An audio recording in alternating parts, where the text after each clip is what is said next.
People typically call the police when they need us. And if we can be there to help someone out of a bad spot, then that's what it's all about. That's why I'm here, to kind of check on you and make sure you're okay. Do you mind just stepping out here so we can talk just a little bit? I have been pleasantly surprised and impressed about the level of compassion in most of the officers that I work with. They truly see themselves as a helping profession.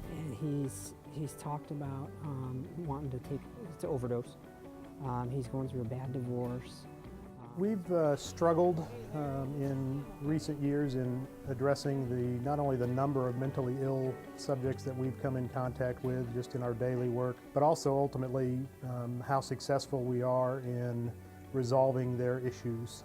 Sometimes law enforcement defaults to arresting somebody for a relatively minor offense because it solves the problem. It may, in the short term, solve the problem, but long term, it is really not addressing the needs of that person or that situation. Okay. So you're kind of shaky, huh? A little shaky. Okay.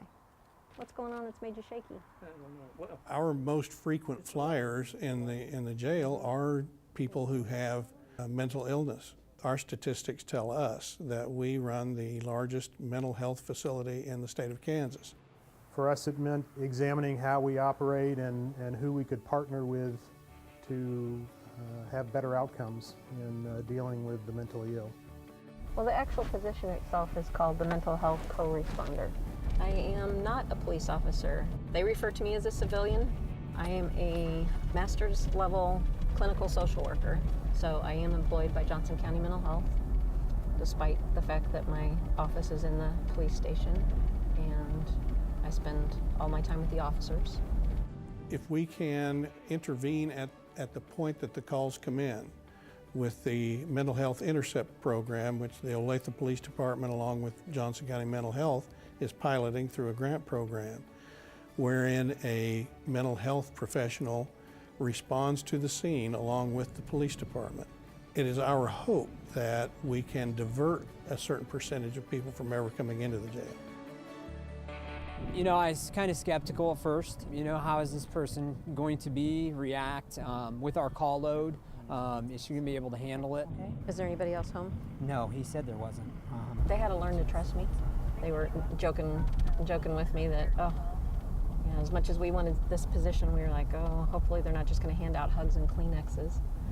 I think one of the biggest pieces of the co-responder program is making that connection where there's normally a disconnect. They're starting to realize that I just carry a lot of information in my head that makes their job a lot easier and actually more efficient in the long run. It's crisis intervention at its core, and we're trying to get people help instantly when we get there and then continue to follow up with them after that initial contact. This is the perfect crossover between law enforcement and mental health, being able to get those people the help they need.